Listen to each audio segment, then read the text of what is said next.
Today I want to talk about the iPhone 17 Pro as somebody who has been a camera wielder for many years, and let's see what it has to offer for us camera wielders. Disclaimer, I do not own this phone, this is first impressions. Here we are on the web page for the iPhone 17 Pro, or the PDP as we call it in the marketing biz, the Mark biz. Now first off, we see that it's orange, and I guess iPhones are just orange now. Oh, nope, there are other colors. We see that the camera notch has now expanded to cover the entire top half of the phone. It's more of a camera plateau now. I think that that's a good decision. I think it looks really nice. This may not be everybody's cup of tea. People might have their reservations, but I also don't know how this would make much of a difference in usage because the notch is there anyway. Now it just goes all the way across. So, I'm curious to get your thoughts there if you have them. If not, just be quiet, watch the video. But yes, I think it looks quite nice. Once again, we have the 3-camera array here. We have a flash and then a sensor there, and the thing in the middle, I think that's where you can stick a pin in there and reset the entire phone. That's how you pop your SIM card out. The Ultimate Pro Camera System. The Ultimate Pro Camera System, all 48 megapixel fusion rear cameras and the longest zoom ever on an iPhone. Ooh, I'm hoping for at least 1500 millimeters. We have a new center stage front camera, flexible ways to frame your shot, smarter group selfies, and so much more. That's all I've been dreaming about for years now. Smarter group selfies. So I think this is actually really interesting, but we'll get into more detail on that in a minute. iOS 26, I might make a video about the new camera app. I think it's an interesting upgrade, but that'll be something else. Unibody enclosure makes a strong case for itself. That, my friends, is brilliant marketing language. Introducing iPhone 17 Pro and iPhone 17 Pro Max, designed from the inside out to be the most powerful iPhone models ever made. At the core of the new design is a heat-forged Anduri, a flame of the west, forged from the shards of Narsil. Oh gosh, the line has been remade. Aluminum unibody enclosure that maximizes performance, battery capacity, and durability. Compare iPhone design. Wow. Wow. Wow. Wow. These are not iPhones. These are people. False marketing. Vapor chamber. Deionized water sealed inside. This is... Oh boy. Moves heat away from the A17 Pro chip, allowing for even higher sustained performance. Deionized water. Did they have to go to Mars? Good for them though. So, camera control.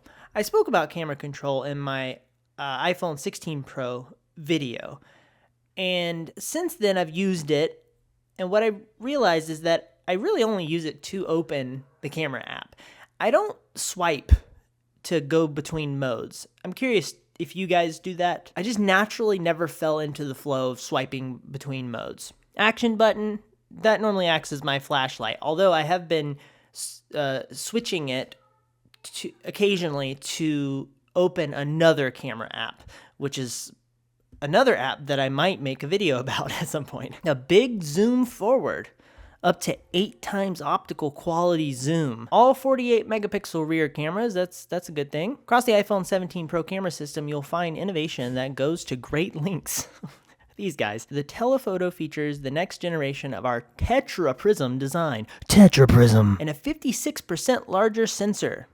That is interesting. Bigger sensor, better photos. That's all there is to it. It's interesting to think about a sensor that's 56% larger than a sensor that's very tiny, so it's just a little bit less tiny. If you had a 56% larger full-frame sensor, that would be quite the upgrade. But anyway, that's good. That's a very exciting thing. I would love to have full-frame cameras on the back of my phone, but that would be a bit of an ergonomic disaster probably. I'd probably put up with it. Not sure my mom would. With an equivalent 200 millimeter focal length, very exciting.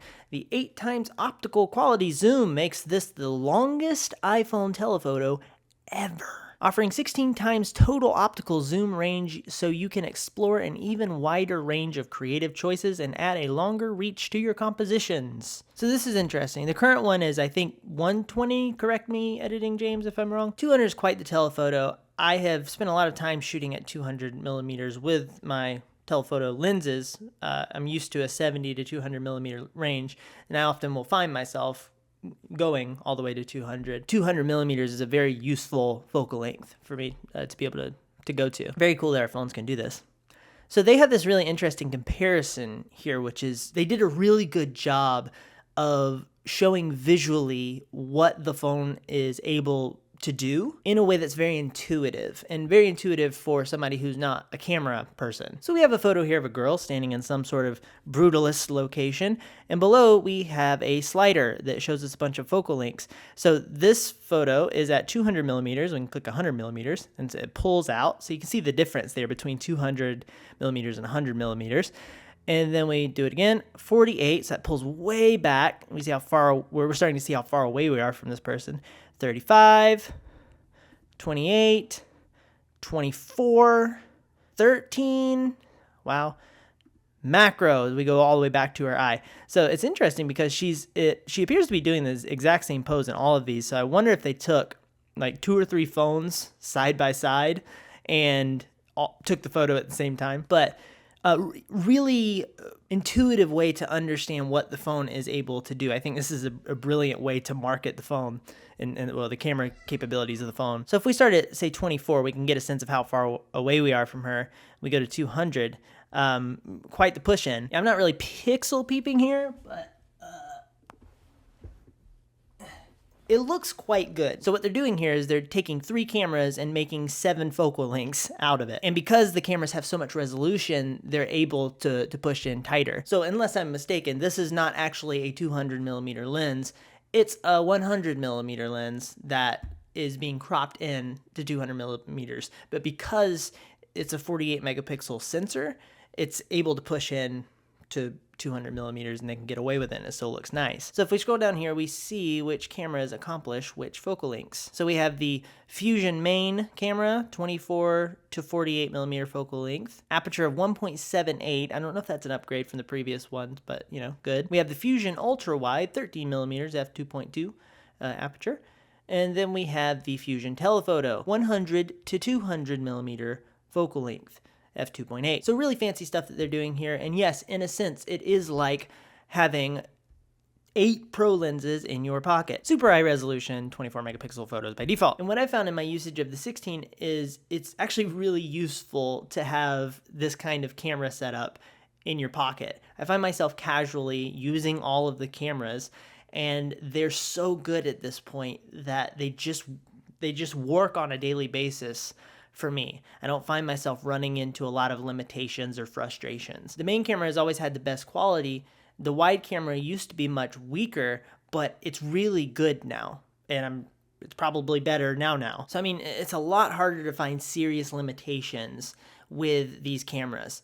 They are a fantastic, I mean, they're like having a little camera bag in your pocket. And it's really clever the way that they've taken these almost 50 megapixel cameras and have set them up in a way that you can use them so flexibly. And I used to think 50 megapixels is not something that you would necessarily need unless you are shooting for specific applications in the photo taking realm. But the way that they've set up this camera system where you're using almost 50 megapixel sensors and you're able to crop into various focal lengths is really, really clever. Now, you could always technically like pinch into a 50 megapixel image, but they've made it very quick and easy, intuitive. You can see exactly which focal length you're operating at. It just works. It just works. You know, it's like they think different or something, you know?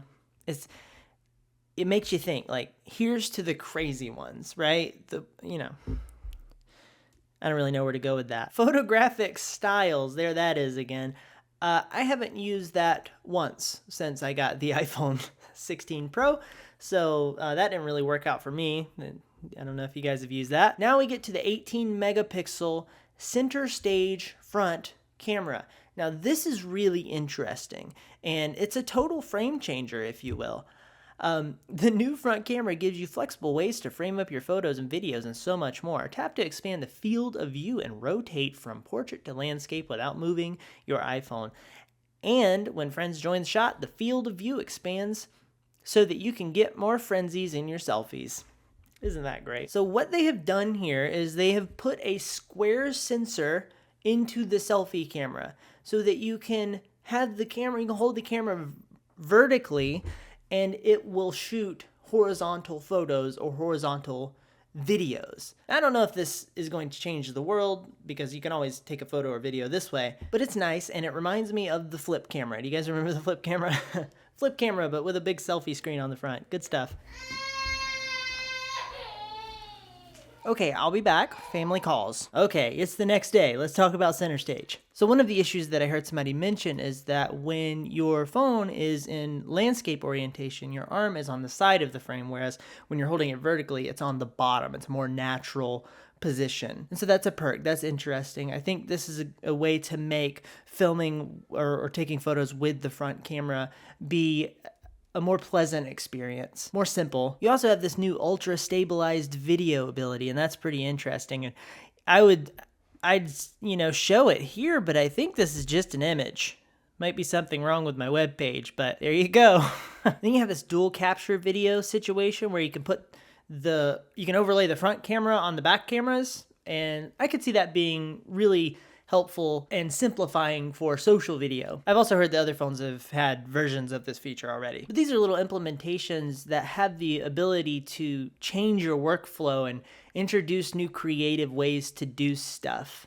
And when it's something that's very low friction, it will naturally make its way into your process in interesting ways. And I'm glad they're investing in the front camera. I think there's a lot of good opportunity there. It means that it can be used for a wider range of purposes and do a better job at carrying out those purposes in the process. So the front camera on the 17 Pro is 4K Dolby Vision video recording at 24, 25, 30, or 60 FPS. Thunder. f1.9 aperture. And from what I've seen from tests, it looks quite good. So I'm interested to see how this will play out as a vlogging camera. And having the ability to have a very large screen to frame up your shot consistently. Now, another thing that is very interesting that happened was they introduced this case with a strap. So you can have a case with a strap, so you can hold your phone kind of like a satchel. Any of you guys gonna be doing this? Let's see if we have any footage of this. Okay, that's just a picture. Maybe there's some footage elsewhere. Oh boy, we have a pirate situation. Oh look, you can film a movie on it. You can go to apple.com and buy straps, harnesses, and okay, we're doing some storm chasing. Oh, good times. But anyway, I have a hard time seeing the benefit of having the phone strapped to you versus just in your pocket and you just pull it out of your pocket. I don't see much of a difference in that motion and that motion. Where the benefits are is a bit of a question mark. You have a ProRes RAW. This was introduced previously, and I used ProRes RAW a little bit. It uses a lot of space, as you would expect, but you can plug in an external hard drive to your phone and either dangle it off of your phone or I guess attach it to your phone in some way, and you can record ProRes to that hard drive, and I tried that. Good feature to have if you need it. So the remaining concerns for me regarding shooting with a phone is ergonomics, the lack of buttons and dials, and the physical experience of using a proper camera. With these phones, we've gotten a couple more buttons, but it's very highly touch focused. I have always preferred to have physical buttons and dials to interact with. I think it makes for a much more intuitive and enjoyable experience. There are benefits to both. There's a level of customizability that you can get with a touch interface, a software experience that you're going to have limitations with the hardware experience. But the ability to have something in your hands where your fingers know exactly where the things are, you're feeling where the shutter button is, where the dial on the back is, the dial on the front, menu buttons, things like that. It's the ability to have the camera in your hand and to be able to flip on the camera button, pull it up, and press the shutter button without even looking at what you're doing. It's the ability to pull the camera up to your eye and look through the viewfinder. It's just a different experience. The other thing is sensor size. Different sensors create a different character in an image. It's just a physical reality. And we're still shooting with teeny tiny sensors in these phones. The photos and videos look great, but they just look different, and it depends on what kind of look you're looking for. But this is, as I think I referred to it before, a Swiss Army knife of content creation, and that is fantastic, and so is this one. It's an intuitive experience, it removes friction, it's simple, and it makes it where more people have access to creating. We're at a place where if anybody has a phone and like a $100 mic, they can create videos that have a high production quality to them. And yes, obviously the fundamentals of video and photo making play a role in what is going to happen when you hold a camera in your hand and start, creating images, and yes, lighting and all that stuff. But you get what I'm saying. It's very accessible, and people can use these as tools to express their creativity, share messages that they care about, etc. In this world, we like to focus in, look at all the technical aspects, pixel peep, see just how good these devices are. But if you zoom back out and look at what they are at a more simplistic viewpoint, you see that they are very powerful devices. And it didn't used to be that way. We're very blessed. Now for me, I'm going to be using this guy, but I understand it's not for everybody. Anyway, that's it. I would love to hear your thoughts. Are you going to get the pocketbook strap? Thank you so much for watching. If you did enjoy this, if you want to like and or subscribe, I would appreciate that. Have a good day.